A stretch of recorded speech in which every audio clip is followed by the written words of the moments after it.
सहनाववतु सहनौ भुनक्तु सह वीर्यङ्करवावहै तेजस्विनावधीतमस्तु मा विद्विषावहै।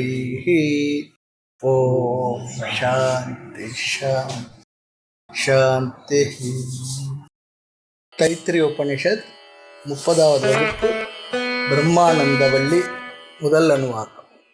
பிரம்மவிதாப்னோதி பரம்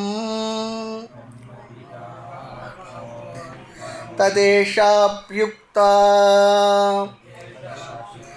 சத்யம் ஞானமனந்தம் பிரம்ம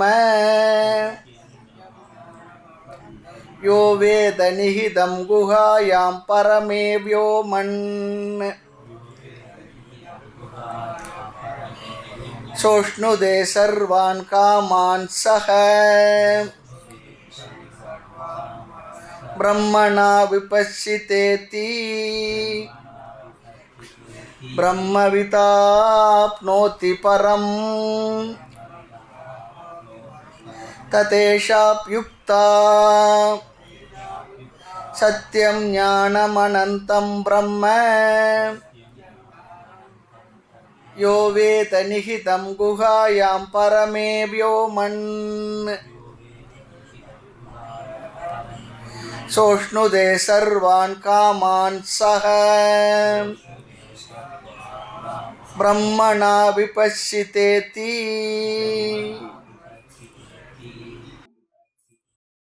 இந்த அணுவாக்கத்துடைய முதல் வாக்கியத்தை நாம் மனப்பாடம் பண்ணணும்னு சொல்லியிருந்தோம். மனசில் நின்னா நல்லா இருக்கும். இன்னும் ஒரு 2-3 வகுப்புகள் இதற்கான விளக்கங்கள் தான் போயிட்டு இருக்க போகிறது. அதில் பிரம்மவிதா ஆப்னோதி பரம், பிரம்மத்தை அறிந்தவன் பிரம்மத்தை அடைகின்றான் அல்லது மேலானது பரம்பொருளை அடைகின்றான். அந்த வார்த்தையை நாம் ஞாபகம் வச்சு இது சூத்திர வாக்கியம் சொல்லிப்பார். இந்த சூத்திர வாக்கியத்துக்கான விளக்கத்தை விருத்தி வாக்கியம் சத்தியம் ஞானம் அனந்தம் பிரம்ம. சூத்திரம்னா என்னன்னு சொல்லி பார்த்தோம். சுருக்கமான எழுத்துக்களில் விளக்கமான விஷயங்களை சொல்வது சொல்லி பார்த்தோம். நன்னூல் சூத்திரத்தையும் பார்த்தோம், சமஸ்கிருதத்தையும் ஒரு ஸ்லோகத்தையும் பார்த்தோம். பிறகு சூத்திர வாக்கியத்துக்கு சுருக்கமாக ஒரு விளக்கம் எழுதியிருந்தால் அதுக்கு பேர் விருத்தி வாக்கியம் சொல்லி பார்த்தோம். அதுதான் சத்தியம் ஞானம் அனந்தம் பிரம்ம என்பது விருத்தி வாக்கியம் சொல்லிப்பார். அந்த விருத்தி வாக்கியத்திற்கு விளக்கமாக ஒரு வியாக்கியானம் அல்லது விளக்க உரை அல்லது பாஷ்யம் பண்ணால் அதுக்கு பேர் வியாக்கியானம் சொல்லிப்பார். அப்போ சூத்திர வாக்கியம், விருத்தி வாக்கியம், வியாக்கியானம். இந்த பிரம்மானந்த வள்ளியில் 5 அணுவாக்கமாக பெரியவர்கள் சொல்லுவார்கள் சொல்லி பார்த்தோம். சில பேர் ஒரே அணுவாக்கமாக சொல்லுவார்கள் என்று பார்த்தோம். நாம் விஷயத்தின் அடிப்படையில் 11 பிரிவாக பிரித்து பார்க்க போகின்றோம் என்று சொன்னோம். அடுத்து இந்த சத்தியம் ஞானம் அனந்தம் பிரம்ம என்பது விசேஷணமாக அட்ஜெக்டிவாக பார்க்காமல் லட்சணமாக பார்க்க போகின்றோம் என்று சொல்லி பார்த்தோம். சத்தியம் பிரம்ம, ஞானம் பிரம்ம, அனந்தம் பிரம்ம. அடைமொழியாக இருந்தால் என்னென்ன தோஷங்கள் வரும், இதை லட்சணமாக பார்த்தால் எப்படி நமக்கு விளக்கம் கிடைக்கலாம் சொல்லி பார்த்தோம். பார்த்துவிட்டு சத்தியம் என்பதே வரையறைக்குட்படாத எங்கும் உள்ளதாக நாம் புரிந்து கொண்டோம். அதற்கு வாட்சியார்த்தம் லட்சியார்த்தம்லாம் பார்த்தோம். இந்த சத்தியம் ஞானம் அனந்தம் என்பதை லட்சியார்த்தமாக பார்க்க வேண்டும். சத்தியம் ஞானத்தையும் சொல்லி பார்த்தோம். லட்சியார்த்தமாக பார்க்கும்பொழுது வரையறுக்கப்படாத சத், அதுதான் இங்கே அர்த்தம் சொல்லி பார்த்தோம். அடுத்து ஞானம் என்ற விஷயத்தை இப்போ நான் பார்த்து வருகிறேன். ஞானம் என்ற சொல்லுக்கு சப்தத்துக்கு இப்போது அர்த்தம் பார்த்து வருகின்றோம். இப்போ ஞானம் சொல்லி சொன்னால் நம்முடைய மனதில் 2 விதமான தன்மைகள் இருக்குது பார்த்தோம். எண்ணங்கள். ஒன்று பிளெயின் தாட் இருக்குது, இன்னொன்று அதில் இருக்கக்கூடிய விஷய விருத்தி சொல்லி பார்த்தோம். விஷயங்கள், ஆப்ஜெக்ட்ஸ். பிளெயின் தாட் என்ன பண்ணுது, ஒவ்வொரு பொருளையும் பார்க்கும்பொழுது, இது ஏற்கனவே நாம் கைவில்லை ஞானத்தை பார்த்துருக்கேன். எனக்கு ரொம்ப அழகான ஒரு விளக்கம் அங்கே இருக்குது தமிழ் டெக்ஸ்டில்.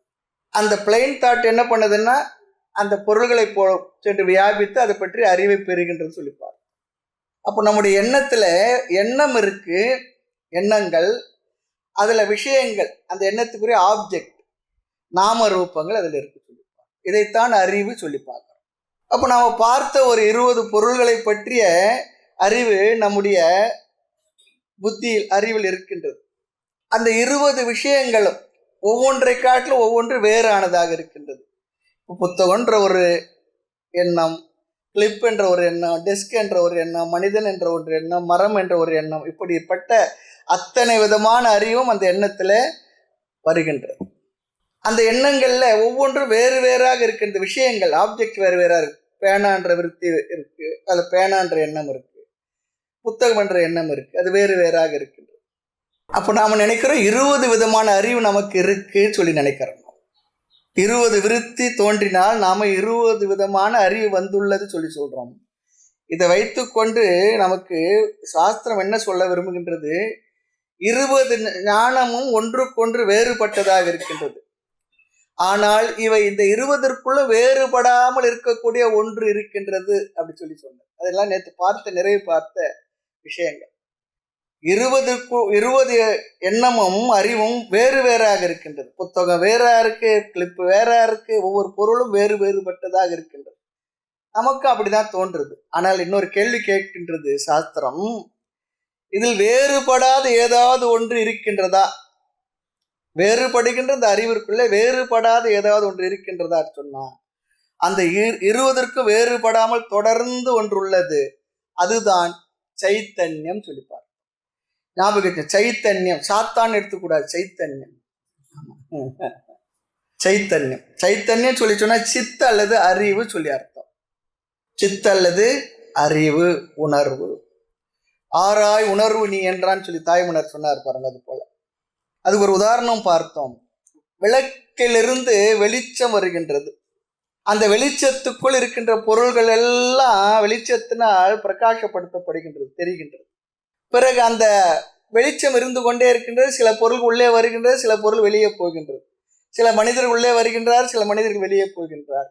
அப்போ வந்து போகின்ற பொருள்களை எல்லாம் வெளிச்சமானது தான் அப்படி இருந்து கொண்டு அனைத்தையும் விளக்கி காட்டி கொண்டிருக்கின்றது. நமக்கு எல்லாவற்றையும் என்ன பண்றது?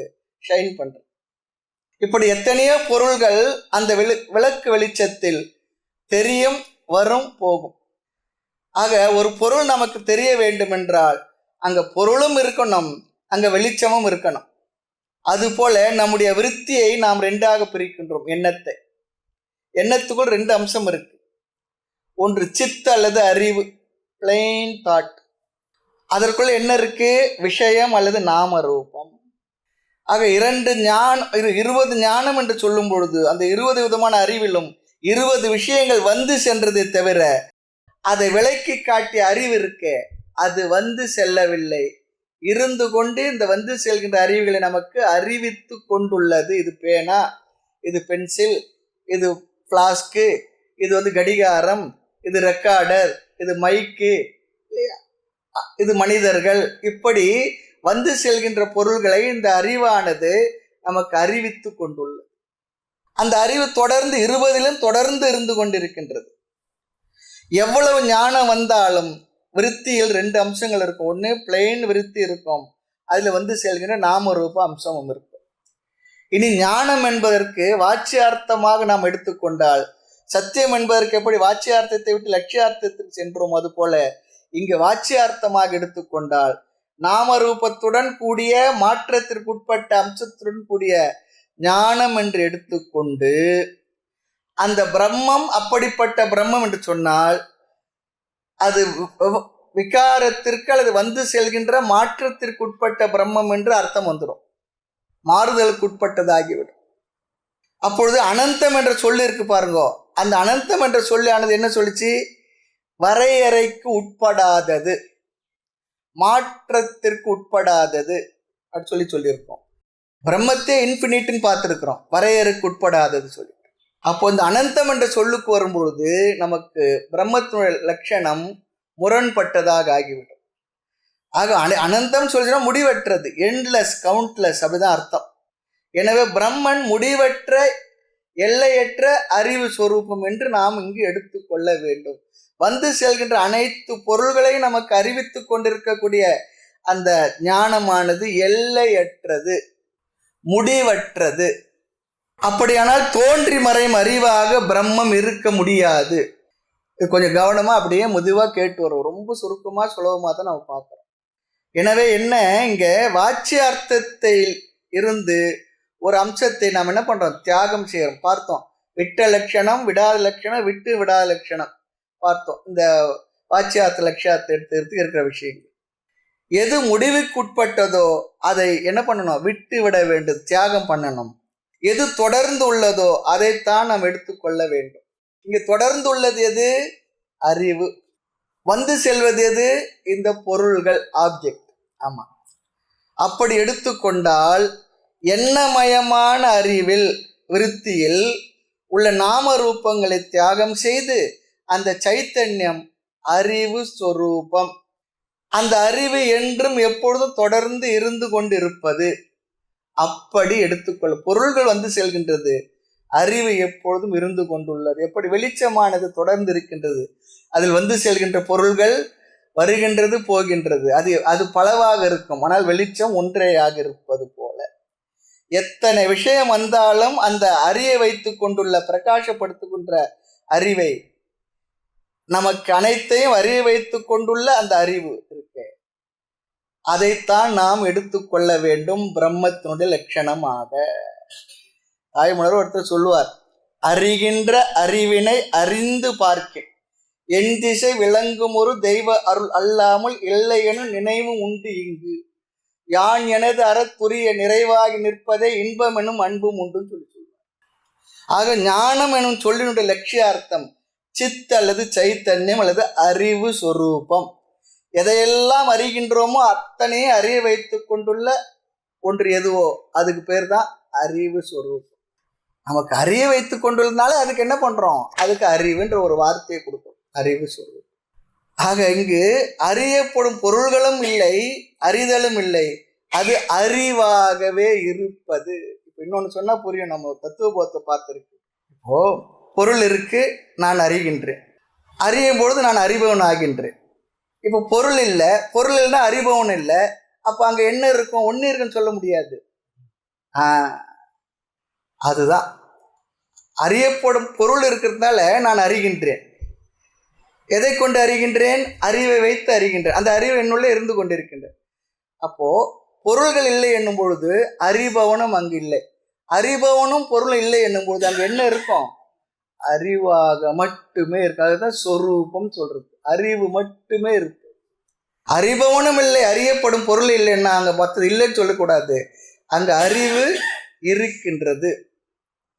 அந்த அறிவு தான் நான் ஆக இருக்கிறேன். அதைத்தான் வரையறைக்கு எல்லைக்குட்படாத முடிவற்ற எல்லையற்ற அறிவு சொரூபமாக அந்த பிரம்மம் இருக்கின்றது.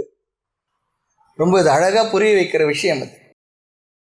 அறிவாய் இருந்திடும் ஞான ஒளி காட்டிய அமிர்த பிரவாக சித்தி அருளினை அழாமல் புரிதான் அளித்தனை நல் மரவரிக்குள் அந்தன கோலமாய் அஜபானலம் காட்டினேன்னு சொல்றார்.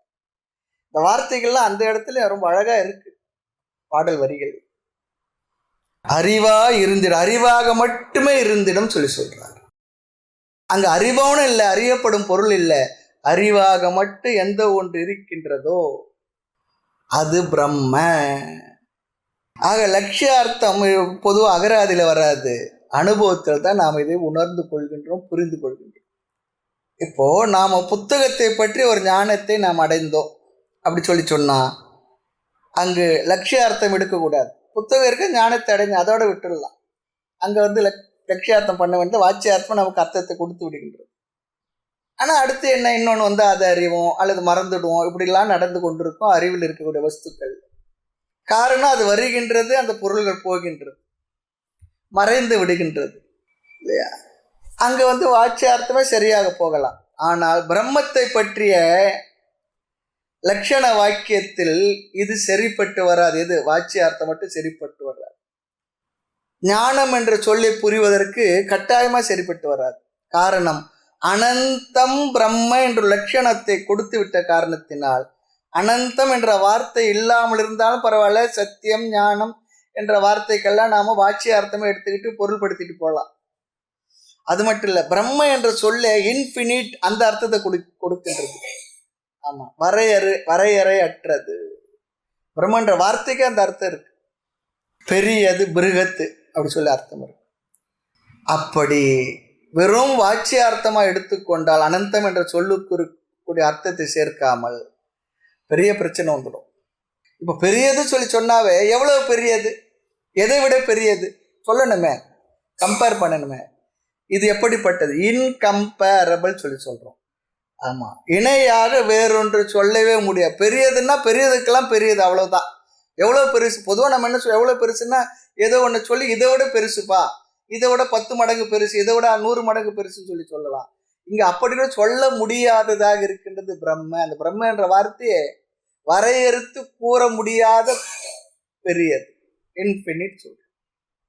ஆக சத்தியம் ஞானம் என்பதில் லட்சியார்த்தத்தை எடுக்க வைக்கின்றது.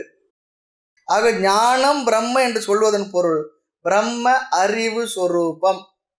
அறிவு சொரூபம் சொல்லி சொன்னால வரையறுக்க முடியாத அறிவு சொரூபம்.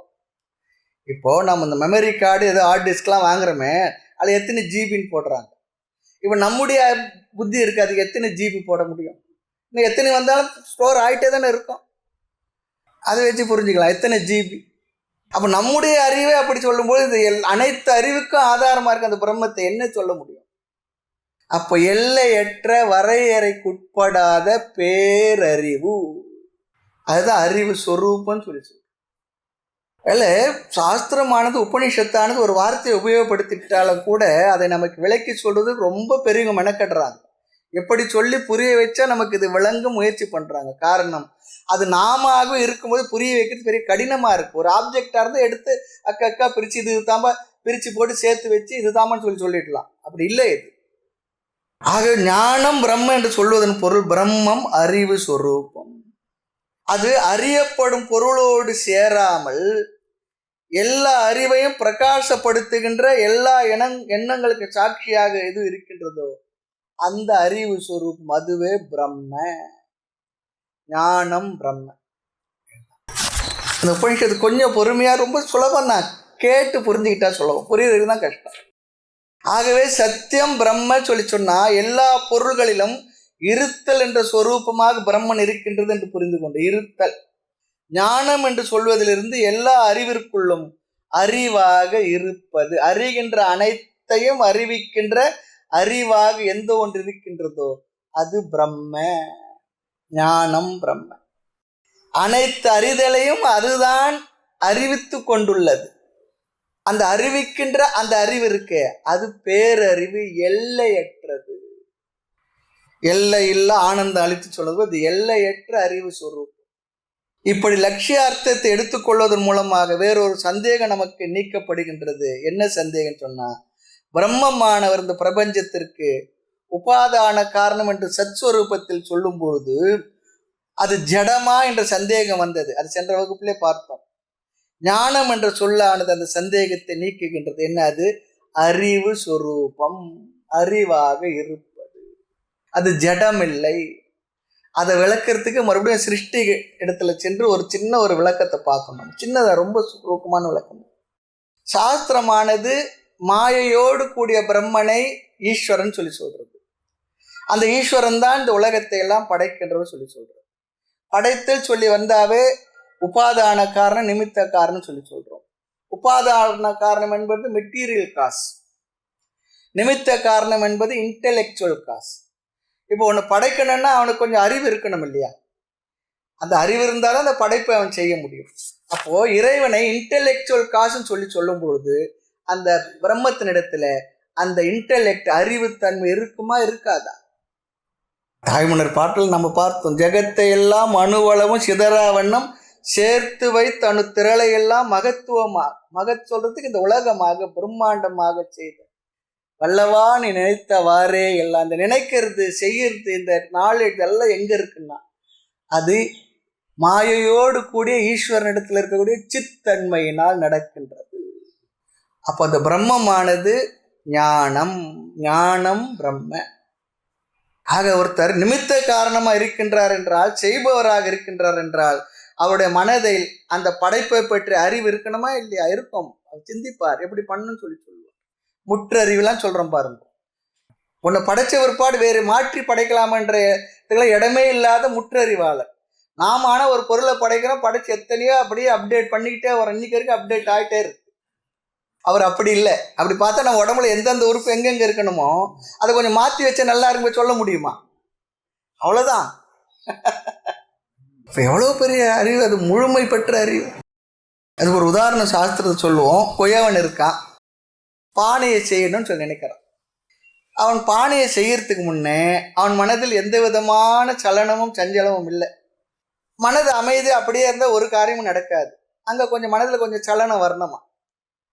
அந்த சலனம் வந்ததுன்னா என்ன பண்ணுவான்? சரி என்ன செய்யலாம், எப்படி செய்யலாம், எவ்வளோ பெரிய பானை செய்யணும்னு நினச்சவன என்ன பண்ணணும்? எங்கேருந்து மண் கொண்டு வரலாம், களிமண் கொண்டு வரலாம், அப்புறம் நீரை கொண்டு வரணும், அதுக்கப்புறம் போட்டு அதை எல்லாம் ஒழுங்குபடுத்தி பதமாக பிசைஞ்சு உருவாக்கணும். அப்புறம் அதுக்கு பொருள்லாம் இருக்குது, சகக்காரி எல்லாம் சொல்லுவோம், அதெல்லாம் இருக்குது. அதை வச்சு தான் அவன் செய்யணும். அப்போ அவன் எவ்வளோ யோசிக்கணும். அப்படி பண்ணாதானே பண்ண முடியும். அப்போ இந்த உலகத்தை படைத்த அந்த இறைவனுக்கு எவ்வளோ அறிவு இருந்திருக்கணும். அவனை தான் என்ன பண்ணுறோம்? நிமித்த காரணன்.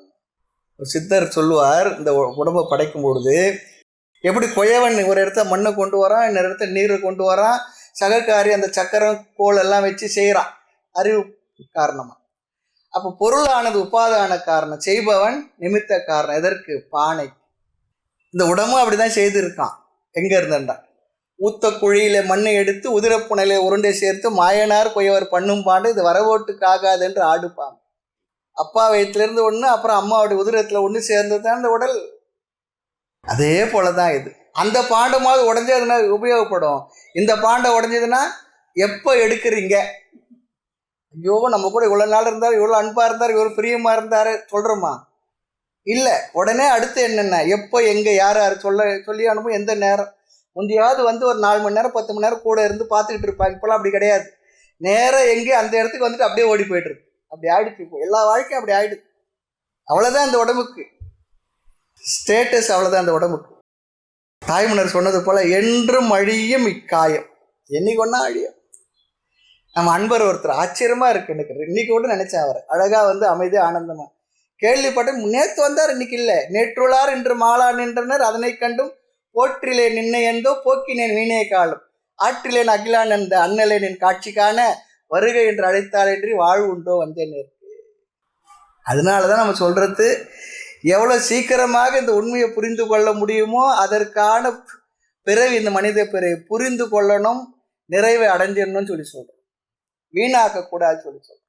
வேறு சரீரத்தில் வெளிப்பட்ட பிறவிகளுக்கு, ஜென்மாக்களுக்கு இந்த அறிகின்ற ஆற்றலை கொடுக்கல பகவான். இந்த மனித சரீரத்தில் வெளிப்பட்டவருக்கு உயிருக்கு மட்டுமே இந்த ஆற்றலை கொடுத்துருக்கிறார். அதனால தான் எண்ணறிய பிறவிதான் மானிட பிறவிதான், யாதினும் அரிதறிதுகான் இப்பிறவி தப்பினால் எப்பிறவி வாய்க்குமோ ஏது வருமோ அருகிலே. அந்த அவசரம் நமக்கு புரியணும். ஆக திட்டமிடுதல், களிமண்ணை அவன் பானையா செய்யணும். அதே போல ஈஸ்வரன் அறிவு சுரூபமானவர் என்று சொன்னது என்ன சந்தேகம் வரலாமா? அறிபவன் ஈஸ்வரன், இங்கே பிரம்மன், அந்த அறிகின்ற பிரம்மம் தான் உலகத்திற்கு நிமித்த காரணமா என்ற சந்தேகம் வந்தால், அங்கே ஞானம் என்ற சொல்லுக்கு மேலும் 3 அர்த்தங்கள் சொல்றாங்க. அதை பார்த்தா தெரிஞ்சிடும். ஞானம் என்றால் சைத்தன்யம் அல்லது சித் என்ற சொல் இருக்குன்னு சொல்லி பார்த்தோம். அதற்கு இணையான ஒரு சொல் இருக்கு, ஞப்தி. ஞா யுப்தி, ஞப்தி, அதாவது சைத்தன்ய சுரூபம், அறிவு சுரூபம். இதை ஆச்சாரியர் உபயோகப்படுத்துறார். எல்லா இடங்களுக்குள்ளும் மாறாமல் இருக்கக்கூடிய பிரகாச சுரூபம் இது அறிவு. இந்த அறிவு சொல்லி சொன்னா அறிதல், அதற்கும் அறிவென்றே ஒரு அறிவென்ற வார்த்தை அறிதல் என்றே அர்த்தம் எடுத்துக்கிறாங்க. அடுத்து அறிபவன், அவனுள்ள அறிவு இருக்கு. அடுத்து அதை அறிபவன் சொன்னா அதை அறிந்தவன், ஞானி சொன்னாவ அறிந்தவன் சொல்லித்தானே அர்த்தம். ஆக ஞானம் என்ற சொல்லுக்கு ஞானாதி இதி ஞானம். ஆமா, அறிபவன் அல்லது அறிபவனே ஞானம் சொல்லிட்டோம். அந்த அறிகின்ற வஸ்துவுக்கும் ஞானம் சொல்லி அர்த்தம் இருக்கு. இதுவும் வாட்சிய அர்த்தம் தான், எங்களால் லட்சியார்த்தத்துக்கு போக வேண்டாம். அறிபவன் பிரம்மன் சொல்லி சொன்னா அறிபவன் இடத்துல மாற்றம் கண்டிப்பாக இருக்கும். இதுதான் நமக்கு முக்கியம், மற்றதெல்லாம் விட்டுருவோம். அறிபவன் பிரம்மன் சொல்லி சொன்னா அறிபவன் இடத்துல மாற்றங்கள் நிறைய இருக்குமே. அப்ப அறிபவன் ஒரு பொருளை மட்டும் ஒரு அறிபவனாக இருக்க மாட்டான், நிறைய பொருள்கள் அறிகின்றான். அப்படி என்றால் அவன் மாற்றத்துக்கு உட்பட்டவன். பொருள்களை அறிய அறிய அவன் இடத்துல மாற்றங்கள் வருது, அறிவுல மாற்றம் வருகின்றது. அப்ப அறிபவன் இடத்துல மாற்றம் வரும் பொழுது அறியப்படுகின்ற பொருள்களில மாற்றம் வருகின்றது. அப்போ அந்த பிரம்மமும் மாற்றத்திற்கு உட்பட்டதாக நாம் எடுத்துக்கொள்ளலாமா? பிரம்மம் மாறாதுன்னு சொல்றோமே. இப்போ சாஸ்திரத்தை 2 விசாரம் விவகாரம் சொல்ல, ஞான விவகாரக, கர்ம விவகாரக, 2 விவகாரம் சொல்லியிருக்கு. ஞான விவகாரம் சொல்லிச்சுன்னா, அறிபவனாகிய நான் பிரமாதா, நான் பிரமாணத்தை பயன்படுத்தி விஷயங்களை அறிகின்றேன், அதை பிரமேயன்னு சொல்றோம். பிரமாதா, பிரமாணம், பிரமேயம், இதெல்லாம் பார்த்துருக்கிறோம், ஞாபகப்படுத்தி. பிரமாதா பிரமாணத்தை பயன்படுத்தி பிரமேயத்தை, அறியப்படும் பொருளை அறிகின்றான். அறிபவன் கண்ணை பயன்படுத்தி ஒரு பொருளை அறிகின்றான். கண் என்பது பிரமாணம், அறியப்படும் பொருள் பிரமேயம். இதெல்லாம் விவகாரத்துக்குள்ள வருகின்ற விஷயங்கள். அதுவும் ஒரு கிரியை தான், செயல்தான், கர்ம விவகாரம். ஆக அப்படி என்றால் விவகாரங்கள் விகாரங்கள் இருந்தால் அது பிரம்மன் சொல்ல முடியுமானா அது பிரம்மன் சொல்ல முடியாது. அப்போ ஞானம் என்ற சொல்லுக்கு ஒரு விதமான வாச்சியார்த்தம் என்ன? ஞான விவகாரம் அப்படி எடுத்துக்கிட்டா அந்த பிரம்மன் இடத்துல அது செல்லுமா என்றால் அதுவும் செல்லாது. 2வது அர்த்தம், அறியப்படும் பொருளுக்கே ஞானம் என்று ஒரு அர்த்தம் இருக்கின்றது. ஞாயத்தே இதி ஞானம், எது அறியப்படுமோ அதையே ஞானம் என்று சொல்லலான்னு ஒரு விளக்கம் இருக்கு. இந்த காமக என்ற சொல்லு இருக்கே, ஆசைப்படும் பொருளையும் குறிக்கும். இப்போ கர்ம என்ற சொல்ல கர்ம பலன்ற அர்த்தத்தை தான் நிறைய இடத்த உபயோகப்படுத்துகிறோம். கர்ம என்பது வெறும் செயலாக இருந்தாலும் கூட கர்மன்னு சொல்கிற இடத்தெல்லாம் கர்ம பலன் தான் நம்ம எடுத்துக்கிட்டோம். அது போல அதே போல ஞானம் என்பது அறியப்படும் பொருளையும் குறிக்கும், அறிவையும் குறிக்கும், அறியப்படும் பொருளையும் குறிக்கும். ஆக அறியப்படும் பொருள் பிரம்மனாக இருந்தால் அறிபவன் வேறாக இருந்தால் தான் அறியப்படும் பொருளை அறிய முடியும். அறிபவன் வேறு, அறியப்படும் பொருள் வேறு தானே. அறிபவன் அறியப்படும் பொருளுக்கு வேறாக இருந்தால் தான் பொருளை அறிய முடியும். ஆக ஞானம் என்பதற்கு 2வது பொருள் அறியப்படும் பொருள்னு அர்த்தம். 3வது அறியப்படும் கருவி.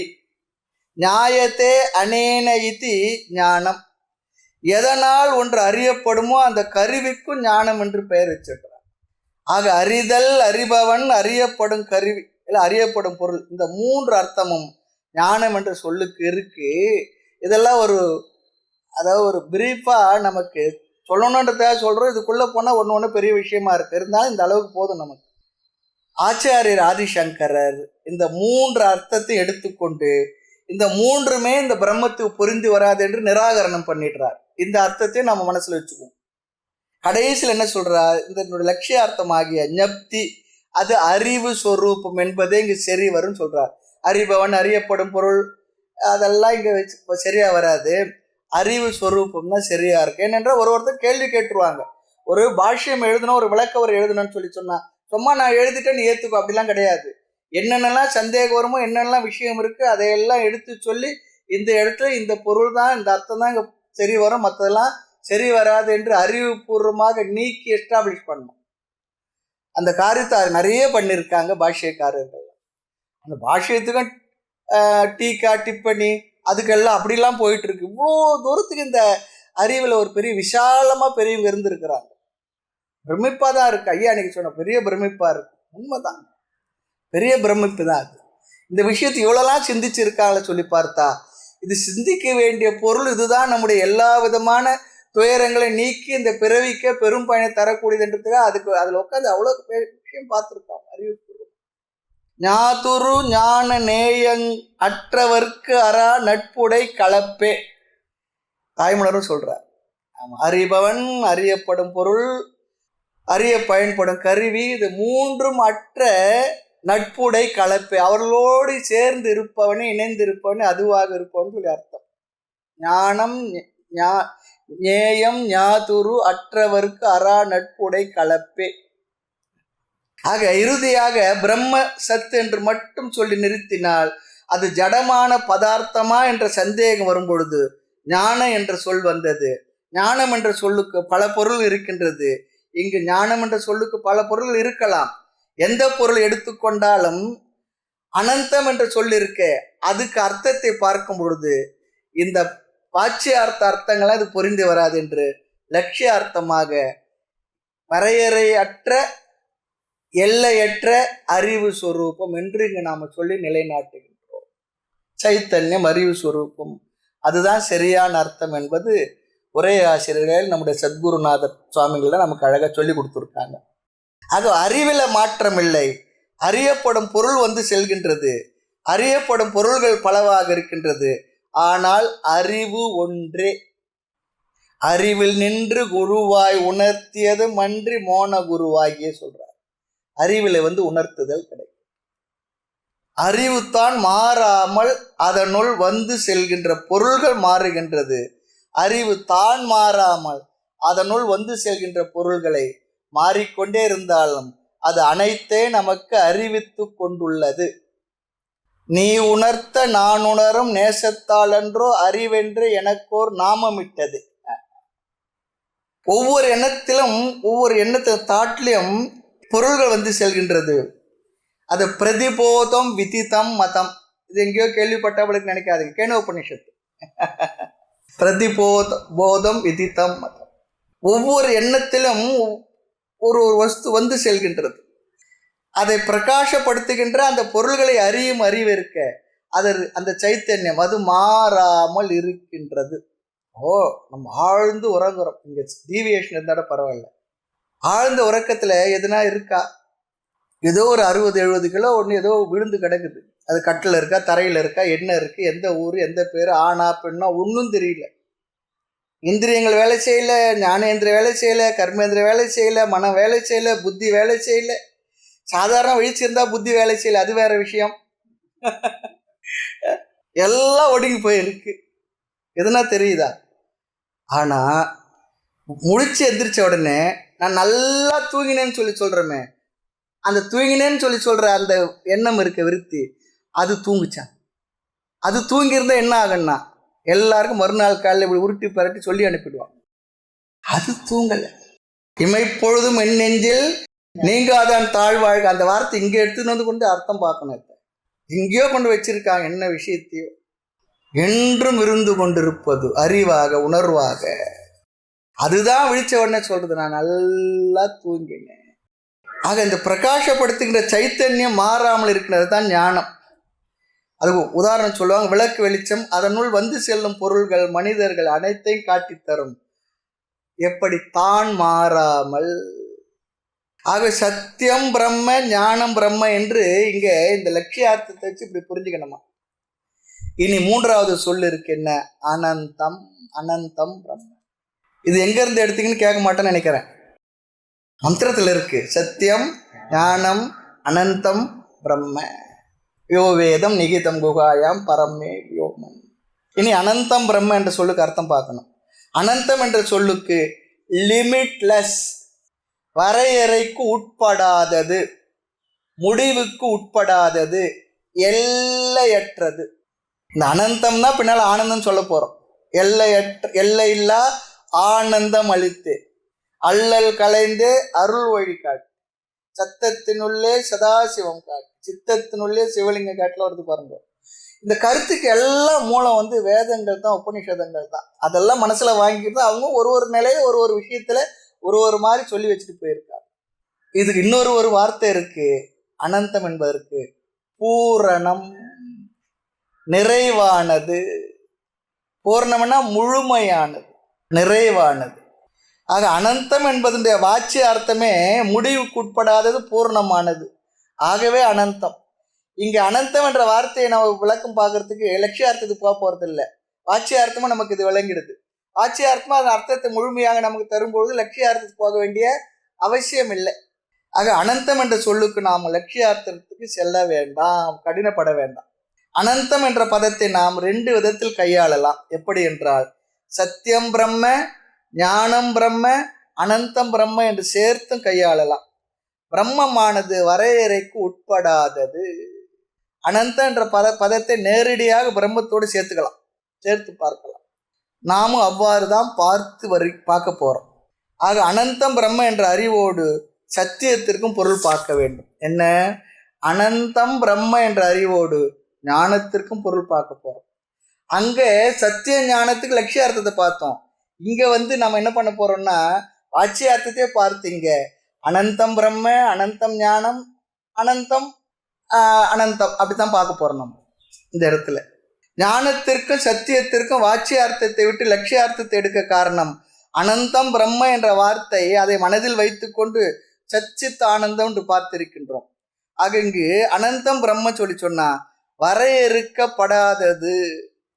இங்க ரொம்ப அழகான இன்னொரு விளக்கம் வருது. எல்லாம் நம்ம ஒரு இன்டெலெக்சுவல் எக்ஸசைஸ் சொல்றோம் பாருங்க, அந்த வகையிலும் எடுத்துக்கலாம், அல்லது தத்துவத்தை புரிவதற்காக பெரியவர் கொடுத்திருக்க கொண்ட முறைகள் சொல்லி எடுத்துக்கலாம். வரையறுக்கப்படாதது சொன்னா ஒரு பொருள் 3 விஷயங்களினால் 3 விதத்தில் வரையறுக்கப்படும். அந்த 3 விதத்துல வரையறுக்கப்படாதது இதுன்னு சொல்ல போறாங்க. 3 காரணங்களால் ஒரு பொருள் வரையறுக்கப்படும். முதல் காரணம் தேச பரிச்சேதம், இடத்தினால் வரையறுக்கப்படும் ஒரு பொருள். இன்னொன்று காலத்தினால் வரையறுக்கப்படும். இன்னொன்று வஸ்துவினால் வரையறுக்கப்படும்.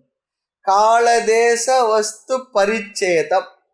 ஆமா, இது முக்கியமான ஒரு விஷயம். அது தேசத்தினால் ஒரு பொருள் வரையறுக்கப்படும், காலத்தினாலும் ஒரு பொருள் வரையறுக்கப்படலாம், இன்னொரு பொருளினாலும் ஒரு பொருள் வரையறுக்கப்படலாம். ஆக தேச பரிச்சேதக, கால பரிச்சேதக, வஸ்து பரிச்சேதம் சொல்லி சாஸ்திரத்தில் சொல்லுவார். பரிச்சேதம் சொன்னா வரையறுக்கப்படுவது, அதற்குள் அடங்கி விடுவது. ஒரு நிகழ்ச்சியில ஒருத்தர் கேட்பான், திருமணத்தை பற்றி பேசிகிட்டு இருப்பார். அடங்குறதுன்னு சொல்கிறத வந்தது. உன்னை திருமணமான நீ உன்னுடைய மனைவியை எப்படிலாம் ஹேண்டில் பண்ணுவேன்? நான் அப்படிலாம் இல்லை, நான் ரொம்ப ஃபோர்ஸை அடக்கி நான் அதை பரிபாலனை பண்ணுவேன். உன்னால் அடக்க முடியலன்னா அடங்கி போவேன் ஒரு வழியில். அது போல இங்கே பரிச்சேதம் சொன்னா அடங்குதல். ஆமாம், இதில் தேச கால பரிச்சேதம் நம்மால் புரிந்து கொள்ள முடியும். வஸ்து பரிச்சேதம் தான் கொஞ்சம் யோசிக்கணும். பார்ப்போம். இப்போ நடுநடுவு சொல்கிறது என்னென்னா, கொஞ்சம் வெறும் சப்ஜெக்டாக பண்ண ஒரு மாதிரி இருக்கலாம். அதனால ஒரு தேசத்தினால் எவ்வாறு வரையறுக்கப்படும்? ஒரு பொருள் ஒரு குறிப்பிட்ட இடத்தில் தான் இருக்கும். அப்போ ஒரு பொருள் ஒரு குறிப்பிட்ட இடத்தில் தான் இருக்குன்னா அது தேசத்தினால் வரையறுக்கப்பட்டதாகின்றது. உதாரணம் நம்மையே எடுத்துக்கலாம். நம்முடைய உடல், நம்முடைய மனம். இந்த நம்முடைய உடலும் மனமும் இங்கே இருந்ததுன்னா, உடல் மனத்தை கூட கொஞ்சம் அப்புறம் எடுத்துக்கலாம். இந்த உடல் இங்கே இருந்தால் நாம் வீட்டில் இல்லை. அப்போ இடம் வரையறுத்துடுச்சு இல்லையா? அதுதான் சொல்கிறேன். இல்லை வரையறுக்கப்படாததாக இருந்தால் நாம் வீட்டிலையும் இருப்போம், இங்கேயும் இருப்போம் இல்லையா? அப்படி இல்லையே. அதான் சொல்ல, இந்த உடல் இங்கே இருந்தால் மற்ற எந்த இடத்துல, எல்லா இடத்திலும் இது இல்லை என்று ஆகின்றது, பரிச்சேதமாகின்றது, வரையறுக்கப்படுகின்றது. எனவே இந்த உடல், மனம், இந்திரியங்களை எல்லாம் தேசத்தினால் வரையறுக்கப்படுகின்றது.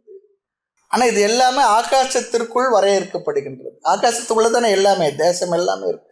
இனி காலத்தினால் வரையறுக்கப்படுவது என்று சொன்னால், எப்பொழுது ஒரு பொருள் தேசத்தினால் வரையறுக்கப்படுமோ அப்பொழுது அந்த பொருள் காலத்தினால வரையறுக்கப்பட்டு விடும். எப்படி? இந்த நேரம் நாம் இங்கே இருக்கும் பொழுது இந்த காலத்தில் நாம் அங்கே இல்லை, வேற காலத்தில் அங்கே இருக்கலாம், இதே நேரத்தில் அங்கே இருக்க முடியும். அப்போ காலமும் நம்மை வரையறுத்து விடுகின்றது. ஒரே நேரத்தில் 2 இடத்துல நம்மால் இருக்க முடியாது. இந்த காலத்தில் இந்த இடத்துல உடல் இருக்கும் பொழுது இதே காலத்தில் இந்த உடல் வேறு ஒரு இடத்தில் இருக்காது. எனவே காலத்தினாலும் ஒரு பொருள் வரையறுக்கப்படும். உதாரணம் உடலை எடுத்துக்கொண்டோம். இரண்டாவது, ஒரு பொருளுக்கு தோற்றம் என்றது இருந்தால், தோன்றியது என்று இருந்தால் அது எதை காட்டுகின்றது? காலத்தினால் வரையறுக்கப்படுவதை காட்டுகின்றது.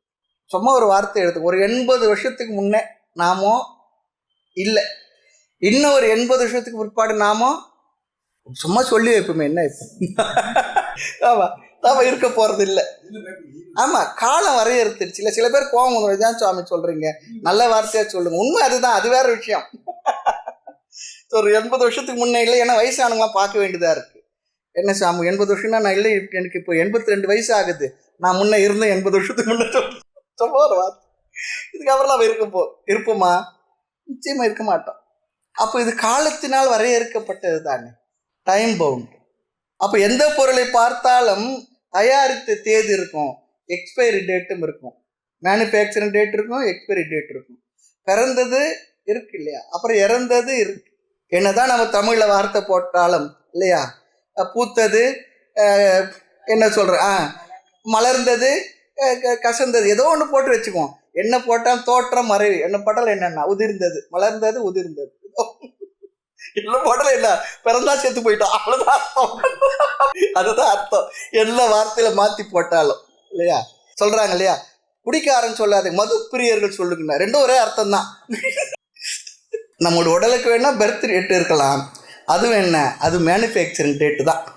எனவே எல்லா பொருளுக்கும் இந்த காலத்தில் தோன்றியது, இந்த காலத்து மறைவு என்ற நியதி இருக்கின்றது. இது இரண்டாவது விதமான பரிச்சேதல், லிமிட்டிங் ஃபேக்டர் சொல்றாங்க. Limiting factor. மூன்றாவது ஒன்று, அது தேசத்தினால் வரையறை, காலத்தினால் வரையறை. மூன்றாவது வஸ்து பரிச்சேதம். ஒரு பொருளுக்கு அதிக அடைமொழி அப்ஜெக்டிவ் கொடுக்க கொடுக்க அது மற்றதிலிருந்து குறைந்து கொண்டே லிமிட் ஆகிட்டே வரும். குணங்கள், குவாலிட்டி அல்லது அட்ரிபியூஷன் அதிகமாக ஆக அந்த பொருளுடைய வியாபகத்துவம் குறைந்து கொண்டே வரும். உதாரணம் சாதாரண புரிஞ்சுக்கிறது, மனிதர்கள் என்ற சொல்லை பயன்படுத்தும் பொழுது அந்த மனிதர்கள் என்ற சொல் எவ்வளோ தூரம் போகும், இந்த உலகில் மட்டும் இல்லை, வேறு உலகிலும் 2 காலில் நடக்கிற மனுஷன் இருந்தான்னா அந்த மனிதனையும் குறிக்கும். மனிதர்கள்ன்ற எல்லா மனிதர்கள், அவ்வளோதான், ரொம்ப எல்லா இடத்துலையும் அது வியாபித்திருக்கு. அப்போ நம்ம மனிதர்கள் என்றதிலிருந்து இவர்கள் ஆசியர்கள் குறைஞ்சிடுச்சா, இவர்கள் இந்தியர்கள் குறைஞ்சிடுதா, தமிழர்கள் குறைஞ்சிடுதா, அப்புறம் மதுரைக்காரர் குறைஞ்சிடுதா, அப்புறம் தேனிக்காரர் குறைஞ்சிடுதா, அப்புறம் நம்ம நகர், அப்புறம் வீதி, இப்படியா பார்க்கும்போது கொஞ்சம் கொஞ்சமாக லிமிட் ஆகிட்டே வரும், வரையறுத்துடுது. ஆக ஒரு பொருளுக்கு அடைமொழி கொடுக்க கொடுக்க வியாபகம் குறைந்து கொண்டே வரும், வரையறுக்குட்பட்டு கொண்டே போகும். ஆனால் அட்ஜெக்டிவ் நீக்க நீக்க நீக்க அது விரிந்து கொண்டே போகும், நீக்க நீக்க விரிந்து கொண்டு செல்லும். ஆக வஸ்து பரிச்சைன்னு சொல்லி சொன்னா வேறொரு பொருள் இருப்பே இந்த பொருளை வரையறைக்கு உட்படுத்திவிடும். அப்படி பார்க்கையில் பிரம்மம் என்ற ஒரு வஸ்து இருக்கின்றது, பிரம்மத்துக்கு அப்பாற்பட்டு ஒரு பொருள் இருக்கின்றது என்று வைத்துக் கொள்ளும். அதற்கு அப்பாற்பட்டு ஒரு பொருள் இருந்தாலே அந்த பிரம்மனை பூரணமானது என்று சொல்ல முடியாது. ஒரு பொருள் இருந்தால் அதுவே இன்னொரு பொருளை வரையறுத்து விடும். 2 இருந்து நான் எது சொல்லுங்கன்னு சொல்லிவிடும். 1 இருந்தால் அங்கே என்ன பேச்சே இல்லை, அந்த பொருளையே வரையறுக்கிறதுக்கு அது சாஃப்டாக இருக்கும், இது அது கூட ஒரு பொருள் இன்னொரு பொருளை வரையறுத்துட்டு ஹார்டாக இருக்கும், அப்படி நீளமாக இருக்குது, அப்படி இருக்குது, நிறத்தை வச்சு அப்படி எல்லாம் பல வகையில் வரையறுக்கலாம். இங்கே பொதுவாக நம்ம பார்த்தா 2, 3 இருந்தால் பிரம்மனை பூர்ணமானன்னு சொல்லவே முடியாது. காரணம், பிரம்மன் என்ற ஒரு பொருளுக்கு ஜகத் என்ற பொருள் இருக்கின்றதாக நாங்கள் தனியாக சொன்னார் உலகத்தை, அந்த பொருளே அந்த பிரம்மனை வரையறுத்து விடும். அந்த உலகம் வேறு பிரம்மன் வேறு என்று வரையறுத்து விடும். ஆகவே எந்த இடத்தில் பின்னத்துவம் இருக்கின்றதோ, வேறுபாடு இருக்கின்றது சொல்லுகின்றோமோ, அந்த வேறுபட்ட பொருள் அந்த பிரம்மத்தை ஒரு வரையறைக்கு உட்படுத்தி விடும், அதை லிமிட் பண்ணிடும். காரணம், இந்த பிரம்மம் வேறு என்றால் அது அந்த பிரம்மம் அங்கே இல்லை, இந்த பிரம்மம் எங்க இருக்கு, அந்த பிரம்மம் அங்க இல்லை, இந்த பிரம்மம் இங்க இருக்கு, அந்த பிரம்மம் அங்க இருக்கு, அப்படி ஆயிடும். இவர் இங்க இருக்கிறாரு, அவர் அங்க இருக்கிறார். அதற்கு ஒரு லட்சணத்தை கொடுத்துடலாம், தேச காலத்தில் அதை நிர்ணயித்து விடலாம், வரையறுத்து விடலாம். ஆகவே பிரம்மனை வரையறுக்க வைக்கின்ற வேறு ஒரு வஸ்து கிடையவே கிடையாது. 2வது ஒரு பொருள் இருக்க முடியாது. இதை சிந்திக்காததுனால தான் ரொம்ப அழகான ஒரு கருத்தை சொல்றார். இந்த கருத்தை புரிந்து கொள்ளாததுனால்தான் துவைதம் விசிஷ்டாத்வைதம் வந்ததுன்னு சொல்லிடுறாரு. வரையறுக்க முடியாத ஒன்றுதான் இருக்குன்னா அங்க இருமை எங்கப்பா வந்தது, 3 எங்கப்பா வந்தது? நம்ம சொல்லிக்கலாம், 4, 5 கூட சொல்லிக்கலாம், அதுல ஒன்றும் பெரிய விஷயம் இல்லை. ஒருத்தர் தமாஷா சொல்லுவார் சார், ஒரு 2 நண்பர்கள் கங்கை கரையில் டெய்லி சந்திச்சுக்குவாங்க. திடீர்னு ஒரு ஆள் காணாத போயிட்டார். ஒரு 5-6 வருஷம் பொறுத்து வந்தார். ஒரு பாடு பார்த்தார், என்னப்பா ரொம்ப நாளாக காணுமே, சொல்லாத உள்ளது எங்கே போனேன்? இல்லை நான் இந்த இடத்துல சாஸ்திரம்லாம் படிக்க போனேன். ரொம்ப நல்லது, சரி என்ன தெரிஞ்சுக்கிட்டேன்னா, நான் வேற கடவுள் வேற நல்லா தெளிவாக தெரிஞ்சுக்கிட்டு வந்தேன். அப்போ போகாத ஆள் சொன்னார், நான் போகாது, நான் அப்படித்தானே தெரிஞ்சுக்கிட்டு இருக்கிறேன், நீ என்ன போயிட்டு வந்து இதை சொல்றேன்னா புரியுதா?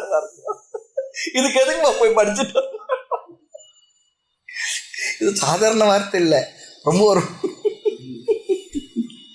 ஆக பிரம்மனுக்கு அப்பாற்பட்டு ஒரு பொருள் இருக்கின்றதை சொன்னாலே போதும். அதற்கு மேல் பிரம்மத்தை டேமேஜ் பண்றதுக்கு ஒரு அவசியமும் இல்லைன்றார். அது பிரம்மத்தை சார்ந்துள்ளது, அல்ல பிரம்மனுடைய கண்ட்ரோல்ல இருக்கு என்றெல்லாம் சொல்லலாம், என்ன வேணுமாலும் சொல்லலாம். ஆக பிரம்மத்திற்கு அப்பாற்பட்டு ஒன்று உள்ளது என்று சொன்னாலே அந்த பிரம்மம் இன்ஃபினிட் பூர்ணத்துவம் சொல்ற பாருங்க, அது அடிபட்டு போய்விடும். பூர்ணத்துவம் போய்விடும். ஏனென்றால் வேறு ஒன்று இருக்கே. ஆக அந்த இருத்தல் இன்னொன்று இருந்து விட்டாவே அனந்தம் அனந்தம் பிரம்மம் என்று கூற முடியாது. இருப்பது ஒன்று தான். பிரம்மம் ஒக்கட்டே பிரம்மம் ஒக்கட்டே. நல்ல வார்த்தை. ஆக இரண்டாவது ஒன்று வேறொன்று இருக்கின்றது என்பதே பிரம்மனை வரையறைக்கு உட்படுத்திவிடும். எப்பொழுது இருமை வருகின்றதோ, இரண்டாவதாக ஒரு பொருள் இருக்கின்றதோ, அப்பொழுது அது பிரம்மனை ஒரு வரையறைக்கு உட்படுத்திவிடும்.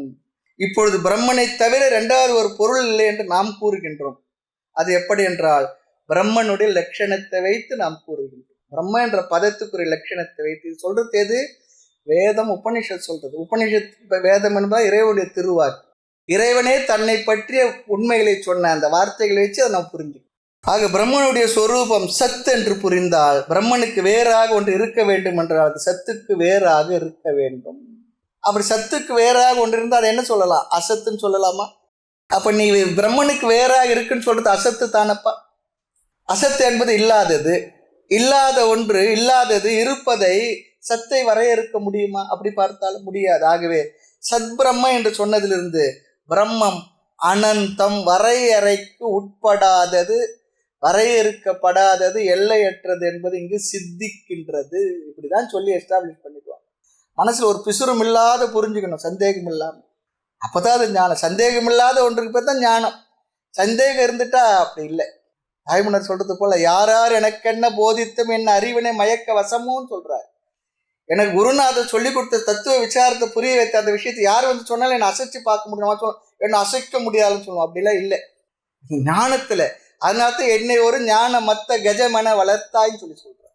இரண்டில்லை ஒன்றென்னை வந்த குருவே வீர சிவஞான சித்தி நெறி மௌன உபதேச குருவே மந்திர குருவே யோக தந்திர குருவே மூலன் மரபில் ஒரு மௌன குருவே. ஆக சத்தை வரையறுக்க முடியுமா? முடியாது. ஆகவே சத் பிரம்ம என்று சொன்னதிலிருந்து பிரம்ம அனந்தம் என்பது சித்திக்கும். எப்படி? பிரம்ம சத்ஸ்வரூபம். எது சத்தோ அது பிரம்ம. இரண்டாவது ஒன்று இருக்கு என்றால் அது அசத்தாகிவிடும். சரி, அசத்து இருக்குன்னு ஒருத்தர் சொன்னார்னா அது உன்னுடைய புத்தியினுடைய கற்பனை, போயிட்டு வான்னு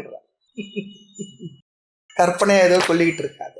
ஆக சத்துக்கு அப்பாற்பட்ட வரையறுக்க முடியாத பிரம்மனை அசத்தும் வரையறுக்க முடியாது. காரணம் என்ன? அது அசத்து. ஆக இருப்பது ஒன்றே, அது சத் பிரம்ம. இருத்தல் என்ற தன்மையுடன் இருப்பது. எதையெல்லாம் இருக்கின்றது இருக்கின்றது இருக்கின்றது என்று சொல்லுகின்றாயோ அந்த அனைத்துக்கும் இருப்பை கொடுத்தது எதுவோ, இருப்பாக இருப்பது எதுவோ அது சத் பிரம்ம. அதற்கு அப்பாற்பட்டு ஒன்று இருக்கின்றது என்றால் அந்த அப்பாற்பட்டு இருக்கின்ற ஒன்று இந்த பிரம்மனை ஒன்றும் செய்யாது.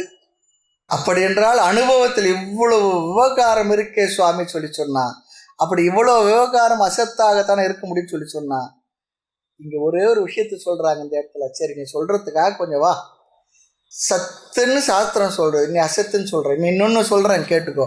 இந்த சத்துக்கும் அசத்துக்கும் இடைப்பட்ட ஒன்று இருக்கு, அது தெரியுமான்னு கேட்கு. அது என்ன புதுசா சொல்றீங்களே, புதுசா சொல்றீங்கன்னு சொல்லி சொன்னா அதுதான் மித்யா. புரியுறதுக்காக சொல்றாங்க. மித்யா என்ற ஒன்று இருக்கின்றது. மித்யா என்றால் அது அசத்தும் இல்லை சத்தும் இல்லை. காரணம் பிரம்மன் தான் சத்து, ரெண்டாவதாக ஒரு சத்து இல்லை இல்லையா? ஆனா ஏதோ நடந்துகிட்டு இருக்கே, காரியம் பண்ணிக்கிட்டு இருக்கே சொல்லி சொன்னா அதுதான் இந்த பிரம்மத்தை எனக்கு மறைத்து கொண்டிருக்கிறது, ஆவரண சக்தியா இருக்கே சொல்லி சொன்னா. இந்த பிரபஞ்சத்தை உற்பத்தி செய்து கொண்டிருக்க பிரம்மம் ஒன்னே செய்யுதுன்னா பிரபஞ்ச உற்பத்தியெல்லாம் எப்படி நடந்துகிட்டு இருக்கு.